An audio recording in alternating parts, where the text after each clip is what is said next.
Hola, muy buenas tardes. Mi nombre es Joan Gili Suárez y soy el director de negocio para Latinoamérica de Renta 4 Banco, y en nombre de Renta 4 le damos la bienvenida a todas las personas que nos están acompañando hoy desde Perú, Chile o Colombia.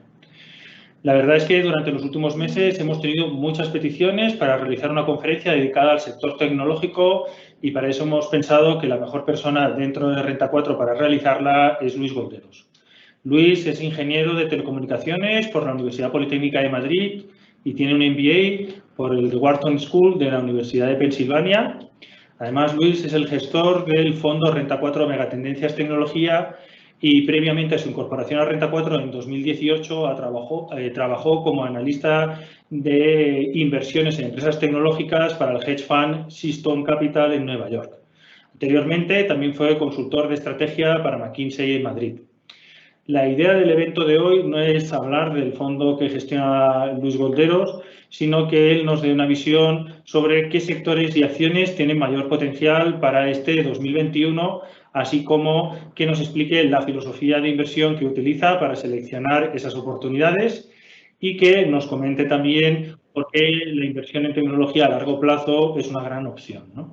Recordarles que al final de la exposición abriremos un periodo de preguntas y respuestas para que los asistentes puedan interactuar con Luis, y esperamos ahí poder resolver el máximo de preguntas posibles. Así que, sin más dilación, les dejo con Luis Golderos para que arranque con su presentación. Muchas gracias. Muchas gracias por la introducción, Joan. Muchas gracias a todo el mundo al otro lado de la pantalla. Buenas tardes desde aquí, desde Madrid. Vamos a hablar de tecnología. Y lo que quería hacer era hacer esta presentación lo más dinámica posible y lo más participativa posible. Así que daremos unas pinceladas de cómo invertimos nosotros en tecnología, que es desde un ángulo un poco diferente a cómo concibe la gente normalmente invertir en tecnología. Daremos un overview sobre alguna serie de compañías que creemos que son muy prometedoras, no solo para el 2021, sino para los próximos años. Y luego abriremos a preguntas para poder responder las más preguntas posibles. Comenzando, ¿por qué invertir en tecnología? Mucha gente, yo diría la mayoría de gente que se acerca a mí y a muchos otros inversores de tecnología, con la idea de invertir en este sector, lo hacen desde el punto de vista de cómo puedo ganar la mayor cantidad de dinero en el menor plazo de tiempo posible. Nuestra aproximación a la tecnología es diferente. Nosotros creemos que tecnología es el mejor activo para el inversor a largo plazo. Para el inversor conservador que quiere componer su capital a lo largo de muchos años, la tecnología es el mejor sector. ¿Por qué es eso? La palabra más clave es por el crecimiento. Cuando nosotros miramos el desempeño de la cotización de una compañía a lo largo del tiempo, el crecimiento es la principal variable que define los retornos. Y es la principal variable por mucha diferencia. Cuando abrimos el espacio temporal a 2, 3 años, a partir de ese tipo de periodo, el 80-90% de los retornos que se van a generar por una acción de renta variable vienen definidos por el crecimiento que tenga esa acción. En un plazo más corto de tiempo, pues puede afectar cualquier tipo de factores, como hemos visto ahora recientemente, GameStop o AMC, puede ser cualquier cosa. Y el crecimiento no es solo la principal variable para generar retornos para nosotros como inversores, sino que también es el principal creador de margen de seguridad. Es otra parte que tenemos nosotros también muy en cuenta a la hora de invertir. Y cuando hablamos de crecimiento, ¿de qué hablamos exactamente? Voy a utilizar Facebook, que es una compañía que yo creo que conocemos todos, a través de esta presentación para ilustrar los diferentes puntos que vamos a remarcar.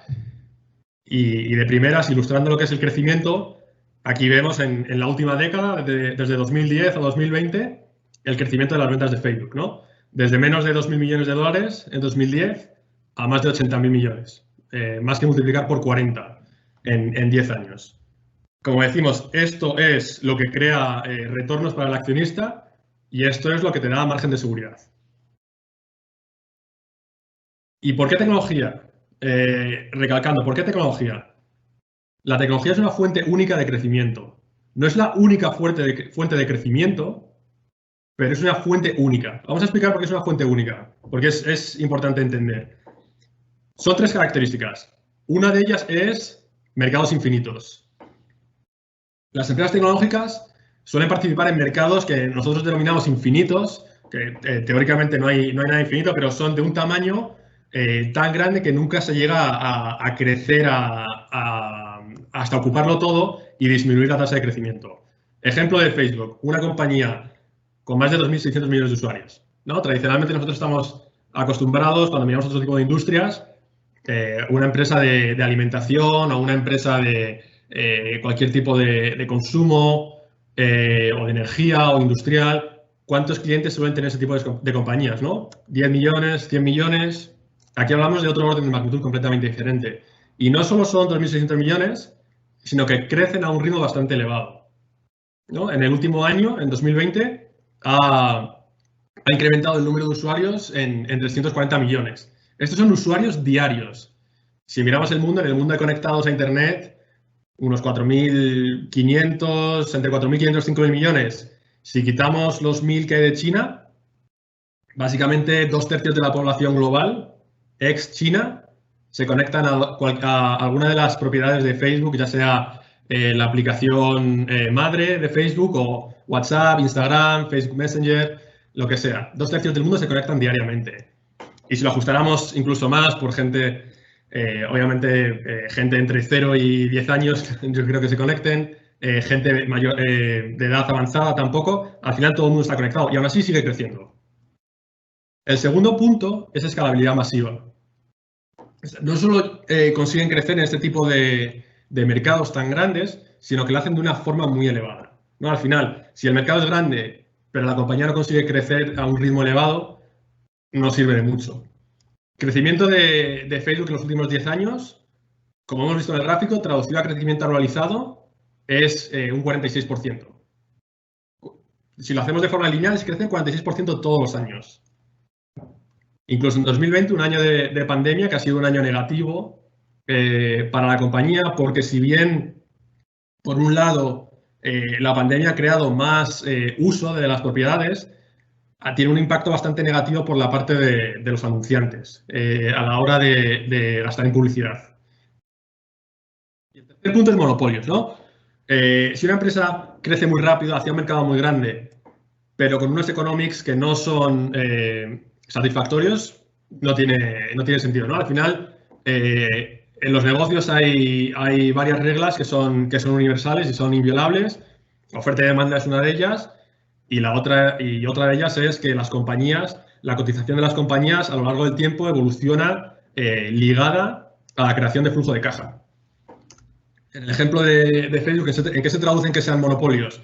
Y monopolios tampoco utilizamos una definición muy estricta, pero algo que sea un orden de magnitud mayor que el segundo competidor, ¿no? En el caso de Facebook es el caso, un orden de magnitud mayor que Twitter, que Snapchat, etcétera, te otorga ese tipo de márgenes, ¿no? Su margen operativo, 42% de media en los últimos 5 años. Y como decimos, incluso en 2020, un año negativo, han hecho un 38%. Este tipo de márgenes, o sea, la combinación de estos 3 factores, márgenes, tamaño y escalabilidad, es muy, muy complicado encontrarlo en industrias fuera de tecnología.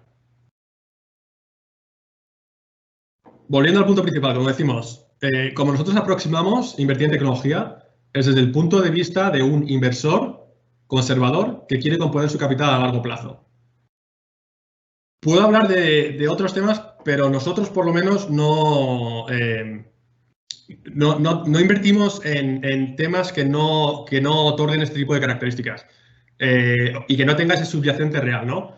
Invertir en Bitcoin o invertir en ese tipo de activos no es algo que sea un poco centrado a lo que hacemos.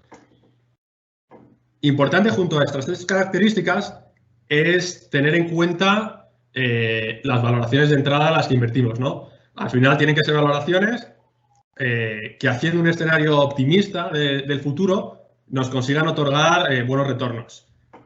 Es importante, nosotros no priorizamos el precio, las valoraciones, como como algo que esté arriba en el tipo de características que miramos en las compañías, pero es algo a tener en cuenta.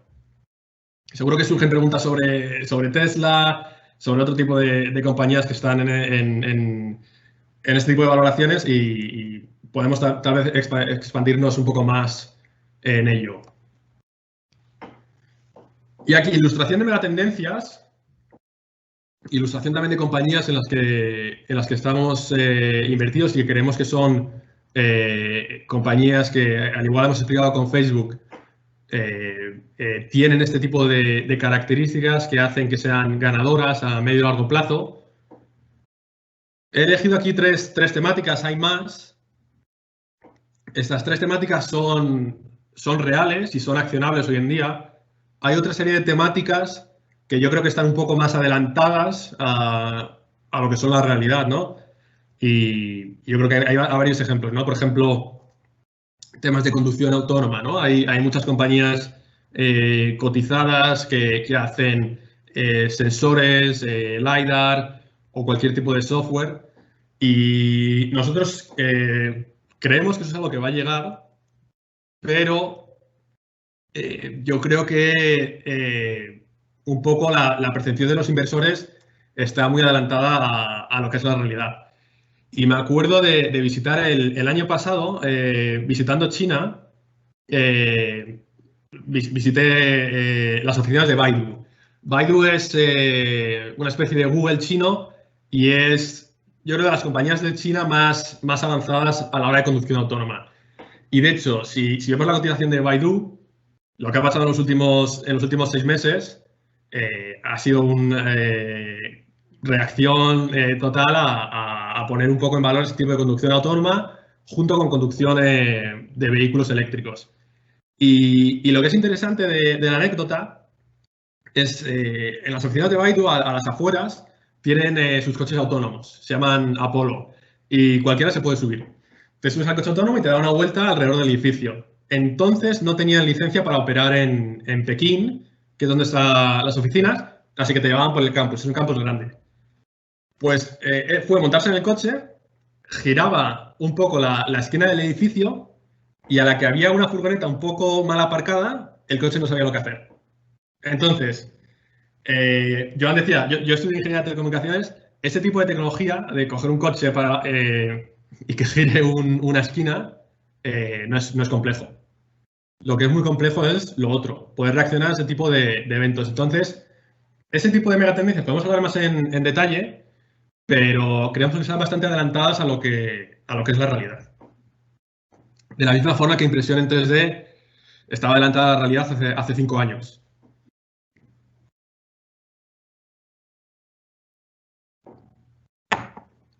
Entonces, las tres que tenemos aquí son semiconductores. Es un poco más densa y difícil de entender, pero es muy interesante y está en el centro del mundo hoy en día. Un poco lo que se ha convertido, la gente dice, los semiconductores son lo que era el petróleo hace 30 años. Y donde hace 30 años el país más geoestratégico, entre comillas, era Arabia Saudí, hoy en día es Taiwán, que es la cuna de la fabricación de semiconductores. Segunda temática, comercio, pagos electrónicos. Esto yo creo que es algo bastante, yo creo que todo el mundo lo habrá experimentado. Y la tercera es software, que también es muy interesante. Empezando por semiconductores. Estas dos compañías son 2 de las 5 compañías que tienen básicamente el 80% de lo que es el equipamiento que se utiliza para la fabricación de semiconductores. La fabricación de semiconductores es extremadamente compleja. Yo diría, y creo que la mayoría de gente estaría de acuerdo, es la tecnología más avanzada que hay en el mundo.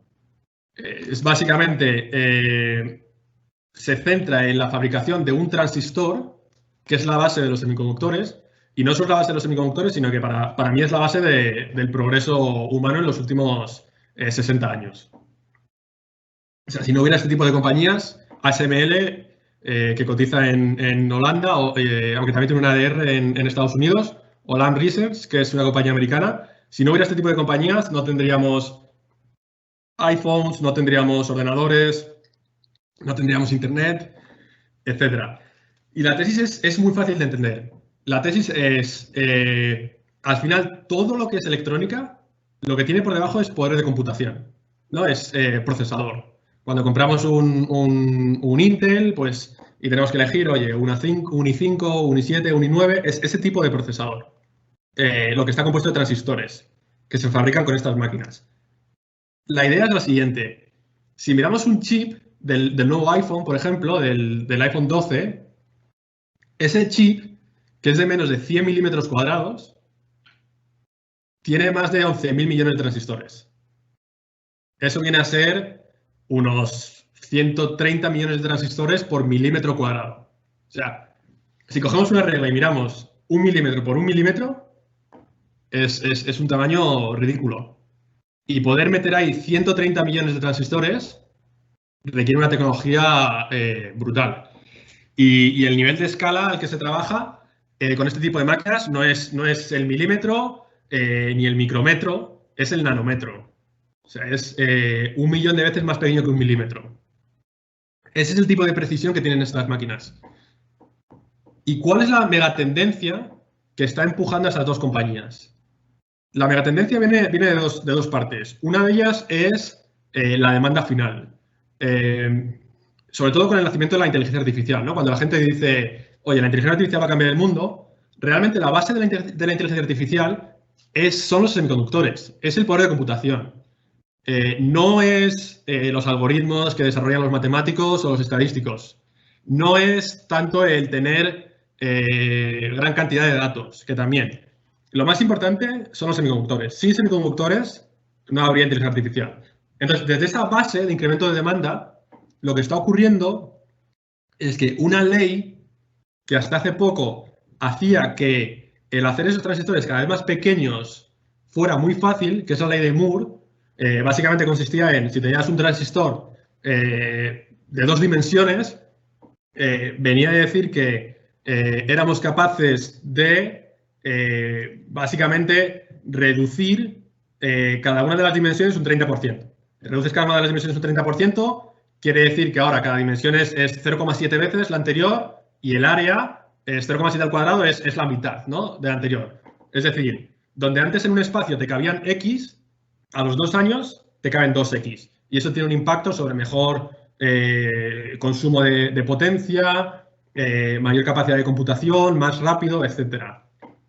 Y mucha gente se acordará que igual que esta ley está llegando a su fin, porque al final ahora se trabaja a escala atómica y un átomo pues es un número de nanómetros, ¿no? Depende del material, entre 1 y 8 nanómetros. Anteriormente pasó igual con la frecuencia, ¿no? Hace 20 años la gente compraba un Pentium a 2 GHz, a 2,5, y eso llegó a su límite. Y lo que vino al frente es esta escalación, escalar los transistores. Entonces, podemos hablar más de detalles, yo creo, en la ronda de preguntas. Es al final bastante denso lo que hacen este tipo de compañías, pero es de forma muy simplificada. El fabricar un transistor tiene 3 pasos. Consiste en depositar varios materiales sobre las obleas de silicio, en marcar una serie de patrones sobre esos materiales con máquinas de fotolitografía, es la técnica que se utiliza, y ahí es donde juega ASML. ASML tiene una cuota del 100% una cuota de mercado del 100%. Es la única compañía que fabrica estas máquinas. Con lo cual, es lo que decimos, ¿no? Es un mercado infinito, entre comillas, porque la demanda de computación y la demanda de datos crece de forma exponencial, tiene capacidad de escalabilidad y tiene muy buenos economics, porque es un monopolio, ¿no? Lam Research es muy similar y se enfoca en la tercera parte. La tercera parte consiste en, una vez has hecho el proceso de la fotolitografía, limpiar con procesos químicos los materiales que no quieres. Es igualmente dominante, igual con unas economics muy similares. Entonces, este de los tipos de compañías, como decimos, están hoy en día cada vez más en el centro de todo lo que pasa en el mundo, porque o sea, hay muchos escenarios que yo creo que son no tan probables, pero que si algún día pasaran, o sea, son catastróficos, ¿no? O sea, si de repente China hace cualquier avance sobre Taiwán, pues tiene su problema, ¿no? Porque todos los chips que van en los iPhone vienen de Taiwán, por ejemplo. Todos, de la misma compañía, de Taiwan Semiconductores. Eso es la parte de semiconductores. Comercio y pagos electrónicos. Básicamente aquí nosotros tomamos una visión muy direccional y, como decimos, a la hora de invertir en tecnología es beneficioso ser optimista. La idea es, comercio electrónico, depende de la región. El comercio electrónico, aunque lleve con nosotros 20 años, tiene una penetración muy baja, muy baja. Incluso con el beneficio que ha tenido durante la pandemia, la penetración es bastante limitada. El comercio electrónico depende del producto, ¿no? En productos electrónicos es más grande, en ropa es más grande también. Hay en otros que es prácticamente cero, como por ejemplo la alimentación. Pero en general, cuando miramos a todo en conjunto, es en el entorno de un 20%, 20-25%. En China es algo más, porque están muy avanzados. En Latinoamérica es algo menos. No, Mercado Libre siempre dice números entre el 5 y el 10%. Pero la conclusión es, en todos los sitios, miremos donde miremos, estamos prácticamente a comienzo del partido. Pinduoduo en concreto es una compañía que nosotros creemos que es espectacular. Y básicamente el ángulo que encontró es, esta es una compañía china, cotiza en Estados Unidos, y el ángulo que encontró es China está básicamente dividida en dos grupos de regiones, ¿no? Está en base a la riqueza de las regiones. Está dividida en lo que llaman Tier 1 y Tier 2, ciudades Tier 1 y Tier 2, ¿no? Tier 1 es pues las grandes, ¿no? Beijing, Shanghai, Shenzhen y Guangzhou. Y Tier 2, pues tienes otro tipo de ciudades que ya es un escalón bastante grande respecto a Pekín, pero que tienen por lo menos un poder adquisitivo razonable. El Tier 1 y el Tier 2 son como 400 millones de personas. Con lo cual, el restante grupo de 1.000 millones de personas estaban completamente infraservidos, ¿no? Alibaba, que es la compañía más grande de comercio electrónico, sí que servía esas Tier 3, 4, 5, 6, pero no tanto. Y otras de las grandes como Jingdong, básicamente era Tier 1 y Tier 2. Entonces, Pinduoduo, el ángulo que encontró es servir Tier 3, porque al final, pues ese Tier 3 evolucionará a Tier 2 y a Tier 1. Yo creo que eso es... yo creo que nosotros tenemos pocas cosas sobre las que hagamos afirmaciones categóricas, pero sí que tenemos muchísimo optimismo respecto a China. Y lo que hizo, pues, fue ofrecer un servicio a una población que estaba infraservida. Y no solo eso, sino que lo hizo de una forma muy social. En vez de vender productos de distribuidores, lo que hace es, a través de una aplicación móvil, intenta buscar agregar demanda, ¿no? Intenta buscar grupos de gente. Por ejemplo, si queremos comprar cualquier tipo de producto, ¿no? Por ejemplo, servilletas para la cocina. Lo que haría yo es meterme ahí y decir, quiero comprar esto. Y enviar esa indicación de compra a todos mis amigos. Y incluso amigos o gente no conocida, se puede poner en sitios públicos. Y cuando eso llega a una masa crítica, Pinduoduo contacta directamente con el fabricante. Con lo cual se salta toda la cadena intermedia, ¿no? De distribuidores, etcétera. El comercio final. Y eso hace que los precios de Pinduoduo sean no un orden de magnitud, pero bastante materialmente mucho más baratos que lo que lo que cobran Alibaba o otro tipo de compañías. Entonces, esta es una compañía que hace 5 años no existía, hace 3 años apenas hacía 3.000 millones de volumen, de volumen de negocio, no de ingresos, sino de volumen de negocio, de todo lo que se transaccionaba en el mercado, y hoy en día esos 3.000 millones se han convertido en más de 200.000, ¿no? O sea, básicamente, y todavía sigue creciendo a más de un 70% anualizado. Entonces, como decimos, yo creo que compañía muy ganadora, en un mercado todavía con muchísimo recorrido y apenas sin monetización. Es una compañía que tiene una tasa de lo que se llama el take rate, que es los ingresos de la compañía como porcentaje de lo que se transacciona en el mercado, es apenas del 3%. Si miramos en Alibaba, es más del 5%. Si miramos en Amazon, que es el más dominante en Occidente, es del entorno del 25-30%. Con lo cual, muchísimo recorrido por delante.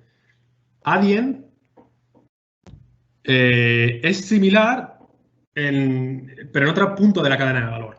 Es una compañía de pagos electrónicos. Es una compañía cotizada en Holanda y yo creo que tal vez la forma mejor de verla, no sé si la gente conoce en Estados Unidos compañías como Stripe. Este sería un poco el Stripe europeo. No es una comparación 1 a 1, pero es una comparación que se sustenta.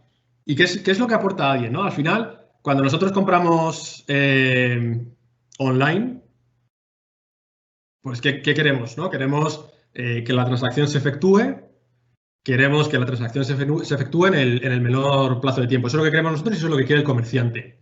Tradicionalmente, las compañías de pagos electrónicos, las compañías grandes como First Data y los bancos que lo tienen internalizado como JP Morgan, US Bank, son compañías que se han construido a base de adquisiciones. Con lo cual tienen una tecnología que es una serie de... Es básicamente una Jenga, donde quitas una pieza y se te cae todo abajo.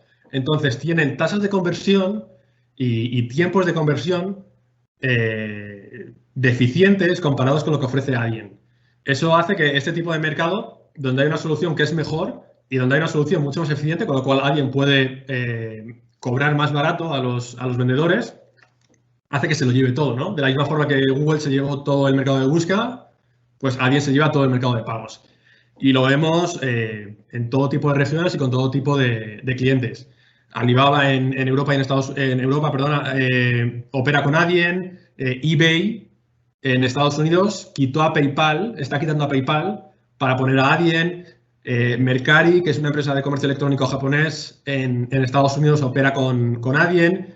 Y todo tipo de compañía tecnológica, Uber, Netflix, Facebook, Airbnb, operan con Adyen. Spotify es una de las compañías que da más datos. El 70% de los pagos en Spotify se hacen a través de Adyen.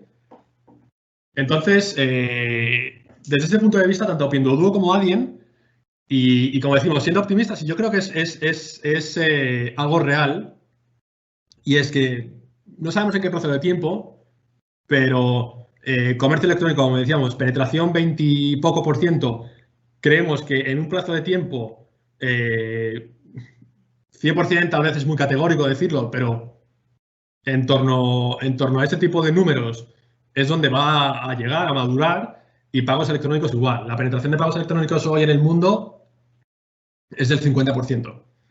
Incluso en países europeos, Alemania es menos del 30%, Francia 40%, Italia 20 y pico. Queda muchísimo recorrido. Japón es otro país con prácticamente ningún tipo de penetración de pagos electrónicos. En el otro lado, y lo que nos da un poco de visibilidad, es China, ¿no? En China la penetración de pagos electrónicos es prácticamente 90-100%. Entonces, hemos hablado de semiconductores, comercio electrónico, pagos electrónicos, y vamos a acabar con software. Software es muy interesante. También es, yo creo que, polémico a veces desde un punto de vista de la sociedad, porque da para mucho tipo de elucubraciones. Pero básicamente estos dos tipos de compañía y el resto de compañías de software lo que hacen es automatizar. De hecho, Blue Prism es una compañía que cotiza en Reino Unido. Es una compañía relativamente pequeña, unos 1.500 millones de libras de capitalización. Tiene una tesis que es muy interesante. Básicamente lo que venden son una cosa que se llama RPA, que es Robotic Process Automation, y lo que hacen es automatizar labores muy manuales, ¿no? Si alguien trabaja en back office, recibiendo recibos y poniendo los datos de esos recibos, por ejemplo, en SAP o en cualquier otro tipo de software. Lo que hace Blue Prism es, a través de reconocimiento de los caracteres en ese tipo de documentos, PDFs, etcétera, hace todo ese trabajo. Entonces, la idea es, hoy en día, en una empresa típica, el gasto en software es algo del entorno del 10%, todo el resto es gasto en procesos manuales, en personas, ¿no? en capital humano. La tesis de Blue Prism es que eso se da la vuelta y que al final casi todo se puede automatizar y la empresa del futuro será 90% software, 10% capital humano. Qualtrics relativamente similar, pero automatiza otro tipo de procesos relacionados con la percepción que tienen diferentes grupos de una cierta compañía, ¿no? Por ejemplo, para Renta 4, ¿qué opinión tienen los empleados de Renta 4? ¿Qué opinión tienen los clientes de Renta 4? Eso tradicionalmente se hace a través de encuestas, a través de paneles y se hace de forma manual. Si vemos algunas incluso de las compañías de inteligencia de mercado más grandes, como puede ser Nielsen o Ipsos, son procesos totalmente o casi totalmente manuales. Y la idea de Qualtrics es, oye, hay un montón de datos que los clientes y que los empleados dan voluntariamente en su día a día, ¿no? Ya sean a través de poniendo una review en Google o cualquier otro tipo de interacción, y todo eso se puede peinar y construir una visión de los clientes o de tus empleados o de tus proveedores sobre la compañía. Entonces, esa es la idea. Son compañías que sustituyen capital humano por software. Son principalmente compañías de nueva generación, no son como las tradicionales empresas de software que eran más como un Oracle que te vendía el software, pero también te vendía el hardware y te hacía ahí un lock-in que los clientes no querían. Esto es completamente diferente. Estos son directamente de la nube y compañías de lo mejor que hay dentro del mundo del software. Hasta aquí la presentación. Muchísimas gracias por la atención y daríamos paso ahora a la ronda de preguntas y respuestas. Muchísimas gracias, Luis, ¿no? Yo tengo aquí apuntadas unas preguntas que nos han dejado los asistentes en el momento de inscribirse. Empezamos por ahí y luego vamos con las que se han realizado en directo, ¿no? Entonces, tengo una de Alejandro Neira, de Chile. Nos hace 3 cuestiones que yo creo que engloban pues, bastantes de las preguntas que se han hecho cuando la gente se ha inscrito. Primero, que yo creo que lo has contestado, respecto a los fabricantes de chips, ¿qué empresas recomiendas en estos momentos? Sí, bueno, un poco como hemos dicho, es una cadena de valor muy extensa, ¿no? En un lado tenemos, como decíamos, los proveedores de equipamiento y en otro lado tenemos compañías como Intel, compañías como Taiwan Semiconductores que hacen uso de ese equipamiento.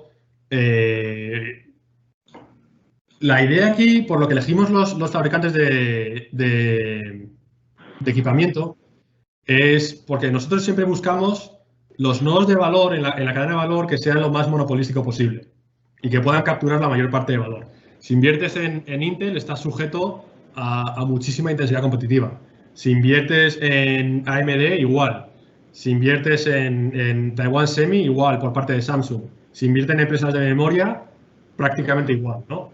Con lo cual, estas compañías son prácticamente monopolísticas, están expuestas a la misma tendencia subyacente y van a ser capaces de capturar la mayor parte del valor. Es al final lo que la gente dice coloquialmente en la fiebre del oro, en la búsqueda del oro, ¿qué quiere ser? ¿El que vende palas a todo el mundo que va a buscar oro o quiere ser el que va buscando el oro? Si vendes palas, sabes que vas a ganar sí o sí. Correcto. Luego también nos pregunta si las FANG siguen siendo una buena inversión a medio plazo. Esto nos lo ha preguntado bastante gente. Las FANG, nosotros como las definimos, es casi más FAM con M que con N, ¿no? Facebook, Apple, Amazon, Microsoft y Google, es un poco como las miramos nosotros. Y yo creo que completamente son una oportunidad enorme y para nosotros es una de las mayores oportunidades que hay en el mercado. Bueno, y no hace más falta que ver los resultados trimestrales que han puesto en las últimas 2 semanas. Y la idea es que tenemos un mercado hoy en día bastante complejo. Bastante complejo porque está muy... yo creo que está tanto para un lado, por el lado de compañías que se llaman un poco compañías beneficiarias de la recuperación del coronavirus, como por otro lado las compañías que han sido beneficiadas por el propio coronavirus, ¿no? Entonces, por un lado teníamos compañías que hacen viajes, hoteles, eventos en vivo, etcétera. Por otro lado, todas las compañías muchas compañías de software, etcétera, son compañías que están que han atraído mucha atención de los inversores, y las FAN, que tradicionalmente han sido un poco las que han recibido la mayor atención, han quedado completamente solitarias, ¿no? Entre comillas. Con lo cual, para nosotros es una oportunidad increíble. O sea, son compañías, como decimos, completamente dominantes, con muchísimos palancas de crecimiento. O sea, si nosotros decimos, oye, ¿cuál es la mejor compañía de inteligencia artificial? Prácticamente yo creo que nadie discute que las 5 mejores compañías de inteligencia artificial son las 5 FAN. ¿Cuál es la mejor compañía de coche autónomo? Yo creo que nadie discutiría que la mejor compañía de coche autónomo es Google. Y básicamente ¿cuál es la mejor compañía de realidad virtual? Que es algo que nosotros también creemos que acabará llegando, pero más a largo plazo. Yo creo que nadie discutiría que es Facebook. Con lo cual, están un poco apartadas del interés del inversor, lo que implica valoraciones muy razonables, y creemos que tienen un recorrido enorme. Excelente. A ver, y la última pregunta que nos hace Alejandro es, ¿qué es lo que sustenta Tesla para tener una valoración tan exagerada? Esto nos lo han comentado bastantes participantes. Pues un poco lo que ligaba a la respuesta anterior. Hay una serie de compañías en el mercado y de tendencias, ¿no? Todo lo relacionado con IPOs, todo lo relacionado con energías alternativas, ya sea coche eléctrico, ya sea hidrógeno, etcétera. Todo lo relacionado con mucho software de la nube. Todo lo relacionado con SPACs. Ese tipo de compañías son las compañías que todo el mundo quiere. Con lo cual, como decimos, nosotros no vemos el precio como algo fundamental en lo que fijarnos, pero en algún momento, cuando se tensa mucho, deja de tener sentido. Y a la pregunta que ve la gente en Tesla es complicado responder, ¿no? Al final es una compañía de prácticamente 1 trillón de valor bursátil, ¿no? Esta es otra cosa que se ha obviado durante estos últimos 6 meses, 1 año, y es las compañías tienen una serie de acciones en circulación, ¿no? Y multiplicando esas acciones por el precio tienes el valor bursátil. Pero luego hay otra serie de acciones que no están hoy en día en circulación, pero que lo van a estar. Y lo van a estar porque son opciones que dan la compañía a empleados, por ejemplo, que van a acabar en circulación. Y en este tipo de compañías, como Tesla, suelen ser en Tesla es algo del estilo del 20%, del 15-20%, con lo cual el valor que vemos hoy en día de 800.000 millones en realidad es 1 trillón. Entonces, ¿qué ve la gente en Tesla para que valga 1 trillón? Otra forma de hacer la pregunta es, ¿qué ve la gente en Tesla para que Tesla valga más que todas las empresas de automoción del mundo juntas? Lo que decimos, ¿no? Para nosotros es una empresa, claramente es una megatendencia, es un equipo gestor muy, muy bueno, pero es difícil ver, oye, si nosotros invertimos en Tesla hoy en día, ¿cuáles son los retornos que podemos esperar a lo largo de 3 años, ¿no? Y lo vemos también en los SPACs.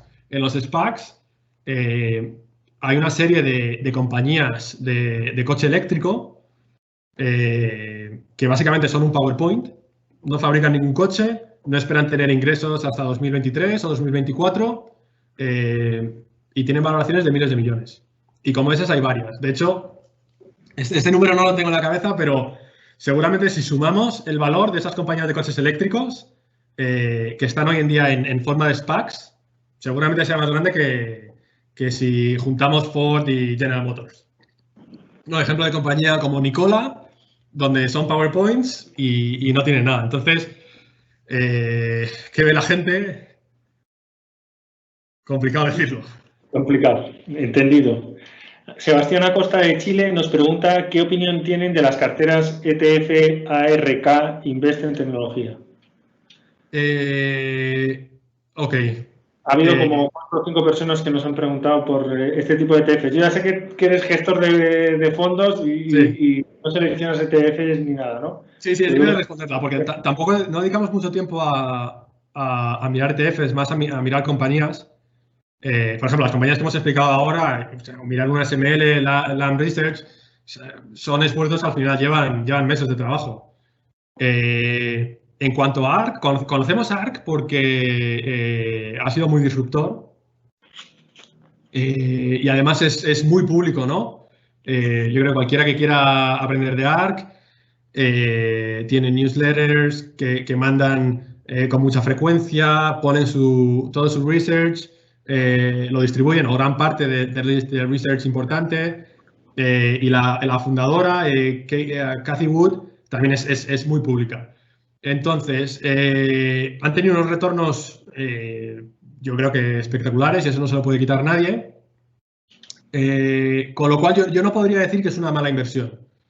Lo que siempre hay que tener cuidado a la hora de invertir en este tipo de fondos, que han sido número uno durante un periodo de tiempo, es que a lo largo de un ciclo las cosas van cambiando. Y lo que en una parte del ciclo es lo favorito de los inversores, resulta que en otra parte del ciclo no lo es tanto. Los fondos que suelen ser número uno en una parte específica del ciclo son fondos que están súper optimizados para esos factores, ¿no? Como decimos hoy en día. Oye, ¿qué ve la gente en Tesla? ¿No? Pues lo que la gente ve en Tesla es el factor más importante que hay hoy en día, ¿no? Que es la narrativa, ¿no? Si tienes una narrativa buena, tienes mucho hecho, ¿no? Entonces, narrativa en torno a energía alternativa, narrativa en torno a exploración del espacio. Todo ese tipo de cosas está muy en favor hoy en día. Con lo cual, yo creo que es una inversión que podría ser razonable, pero hay que tener cuidado porque de la misma forma que para nosotros, yo no tengo tampoco mucho reparo en decir a alguien, oye, si quieres invertir a largo plazo, un ETF del SP es muy razonable. Es algo que puedes comprar hoy en día y puedes mantener durante los próximos 20 años. O sea, obviamente pasan cosas entre medias, ¿no? Igual que en 2007, pues el SP cayó un 50% en 2 años, eso puede pasar. Pero es un ETF sólido a largo plazo. ARK, como digo, yo creo que está muy optimizado hacia un factor y cuando eso cambie, las cosas pueden cambiar bastante dramáticamente. Y a diferencia de caer un 50, pues caer un 90. Con lo cual, yo creo que es algo razonable, pero hay que tener en cuenta cuando entremos, yo creo, no ser muy avariciosos, tal vez avariciosos no sea la palabra, pero marcar un punto de salida. Excelente. Fernando Cabanillas de Perú nos pregunta en qué mercado es mejor invertir aparte del norteamericano.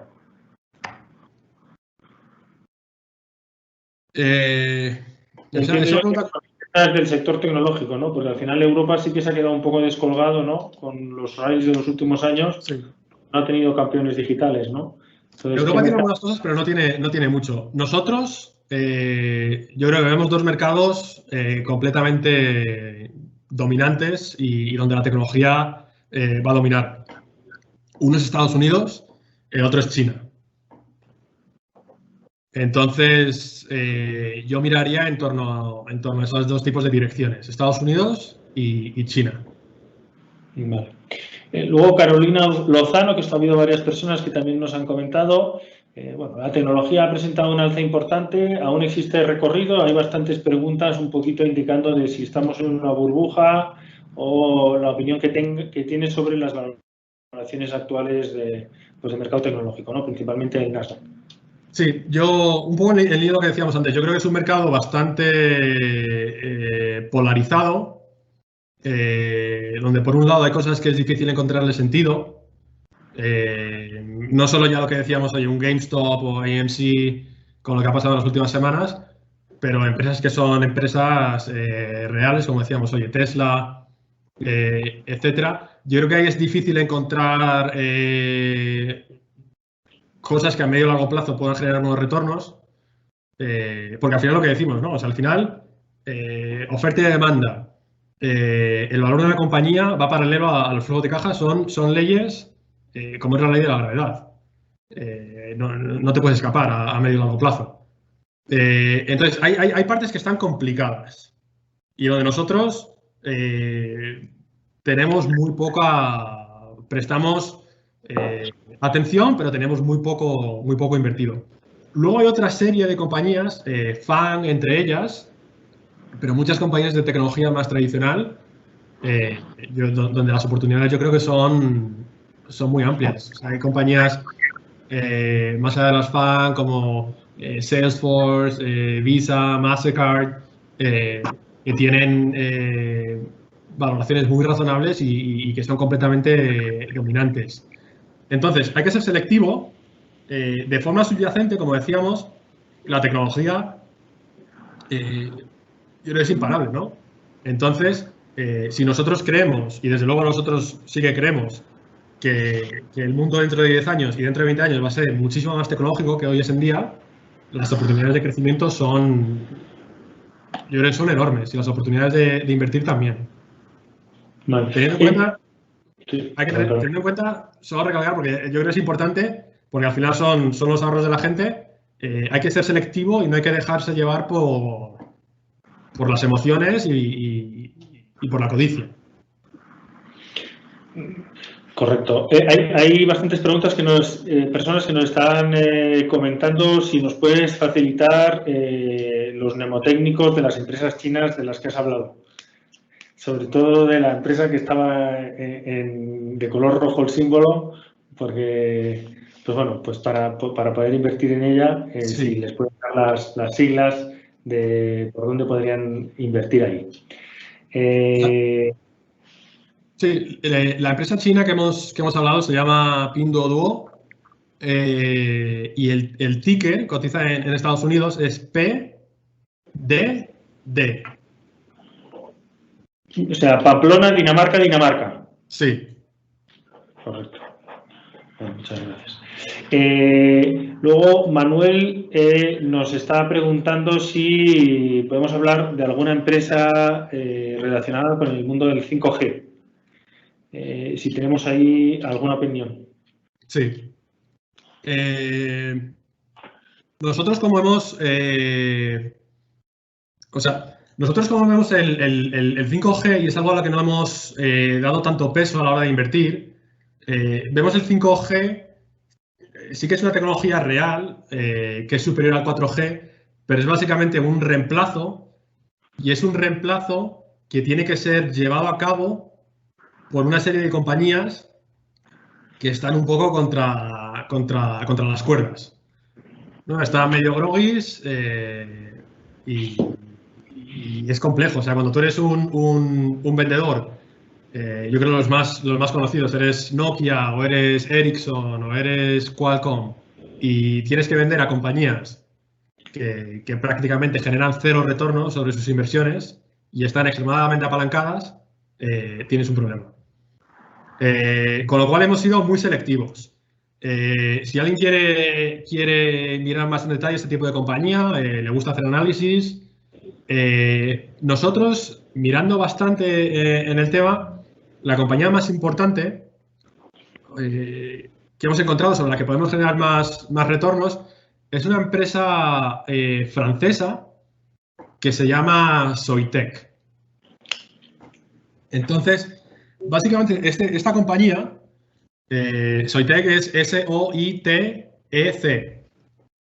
Esta compañía lo que hace, lo que hemos dicho antes con las fabricantes de semiconductores, es los fabricantes de semiconductores fabrican un equipamiento con el que se trata obleas de silicio. Entonces, al final puedes actuar de dos formas. Puedes actuar sobre la tecnología del equipo de fabricación o sobre la oblea de silicio. Lo que hace Soitec es trabajar sobre la oblea de silicio. No te permite obtener la mejor performance, pero te permite otro tipo de cosas, que es una performance buena a un precio muy razonable. Entonces, el procesador de un iPhone no se hace sobre obleas de silicio de Soitec, pero otro tipo de cosas sí. Por ejemplo, los filtros, ¿no? O sea, al final, el 5G lo único que agrega, hace más cosas, ¿no? Como modulaciones, etcétera, pero lo más importante es el espectro. Es el espectro de comunicaciones. Y un cambio fundamental que pasa en el paso del 4 al 5G es tener más frecuencias, ¿no? Nosotros, por ejemplo, cuando hablamos, pues hablamos todos a la misma frecuencia. Si yo hablo y Joan habla a la vez, es una colisión y no nos entendemos. Con lo cual, lo que hay que hacer es elevar ese tipo de frecuencias a otras bandas.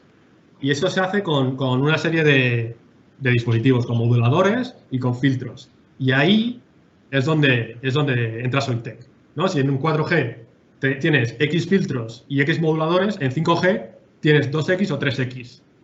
Con lo cual, esta es una compañía. Todos los móviles hoy en día tienen componentes hechos con silicio de Soitec, y es algo que, como decimos, va a ser un multiplicador, 2, 3, 4, más otro tipo de aplicaciones nuevas, como puede ser semiconductores en los automóviles o semiconductores en IoT o en Smart Home, etcétera. No, lo que tenemos o Alexa o lo que tengamos en casa de Apple o de Google utilizan ese tipo de tecnología. Entonces, si alguien quiere mirar ese tipo de compañías, creemos que en 5G la mejor expuesta es Soitec. Excelente. Luego aquí veo que nos preguntan sobre la opinión del lugar que tienen las criptomonedas entre las tendencias tecnológicas. ¿Qué opinión tienes, Luis, sobre el tema de las criptomonedas? Criptomonedas, es un poco un amor platónico, yo creo. O un amor roto, de alguna forma. La verdad es que siempre hemos querido encontrarle el ángulo de invertir, pero nunca lo hemos conseguido. Y como digo, o sea, lo hemos intentado mucho, hablando con mucha gente, metiéndonos en la parte técnica, jugando con ellas, y es complicado. O sea, por ejemplo, hace 3 años, en el último ciclo de Bitcoin, un poco la tesis que se vendía era que Bitcoin iba a ser un medio de pago. Que Bitcoin iba a ser el nuevo medio de pago que iba a desintermediar pues, las monedas tradicionales. Eso un poco se rompió y ha renacido ahora con que no es un medio de pago, sino que es un medio de almacenamiento de valor. Entonces, puede ser, es una teoría muy reflexiva. Al final, si suficiente gente cree que algo va a pasar, pues acaba pasando. Si todo el mundo de repente empieza a comprar Bitcoin porque creen que es el método de almacenamiento de valor más seguro del mundo, pues puede ser. No lo tenemos tan claro. Tampoco nos gusta mucho la gente que hay asociada a Bitcoin. O sea, los mayores proponentes es un poco el quién es quién de los populistas, ¿no? Son un poco una versión Trump del Bitcoin, ¿no? Si miramos, la compañía más vocal de las cotizadas es MicroStrategy. Y o sea, el CEO de MicroStrategy es bastante famoso. Y es bastante famoso porque en el año 2000, con la burbuja tecnológica, pues andaba haciendo cosas similares. Y acabó siendo condenado por fraude contable. Entonces, no encontrarle un poco el ángulo de realmente cuál es el valor subyacente, ver a todo este tipo de gente un poco empujando la valoración, O sea, tal vez no recomendaría tampoco no invertir, pero no es algo en lo que invirtamos nosotros, no es algo en lo que recomendaría invierte el 20% de tu patrimonio. Oye, si quieres invertir el 1 o el 2 en una criptomoneda fraccionaria o en otra similar, pero es complejo. Luego hay otra serie de implicaciones, ¿no? Al final, mirar criptomonedas requiere de un poder de computación muy grande, con lo cual hay parte de semiconductores que se está viendo beneficiado por eso también. Excelente. Nos pregunta aquí un cliente institucional en Colombia si te preocupa los asuntos relacionados con la gobernanza corporativa con las compañías chinas, ¿no? ¿Qué opinión tienes a ese respecto? La verdad, caso por caso, hay que hacer trabajo. O sea, nosotros, como decía, íbamos, antes de la pandemia, íbamos a China todos los años, pasábamos un mes visitando ciudades, compañías, etcétera, porque al final lo que nosotros podemos leer en un documento financiero, pues son números que vienen avalados por un auditor, pero tampoco ponemos mucha fe en los auditores, así que luego hay que hacer trabajo por detrás. Y hay que hacer trabajo de campo y hay que hacer trabajo oye, hay que tener una red de contactos fuerte al final para saber un poco por dónde se mueven las cosas. Y hay cosas que saltan muy rápidamente, ¿no? O sea, yo recuerdo, por ejemplo, Luckin Coffee, es una compañía, no sé si conocen Luckin Coffee, pero era una compañía, yo creo que se debió fundar hace 5 años o así, y lo que vendía era una proposición muy atractiva para el inversor occidental. Lo que decía era, oye, mira Estados Unidos, mira Europa, mira Latinoamérica, mira el consumo de café per cápita en este tipo de países. Ahora mira China. El consumo de café per cápita es un orden de magnitud menor. Con lo cual, ellos se posicionaban como el Starbucks chino. Starbucks ha sido una de las compañías que mejor desempeño han tenido en Occidente. Con lo cual, para el inversor occidental decía, joder, Starbucks chino, ojo. ¿Qué es lo que pasaba? Luego vas a China y nosotros estuvimos visitando, como digo, varias ciudades y visitábamos establecimientos de Luckin Coffee. Estuvimos en Beijing, Shenzhen, Shanghai, Wuhan, y estaban vacíos. Estaban vacíos no porque no hubiera gente, porque al lado había otro tipo de establecimientos que estaban llenos.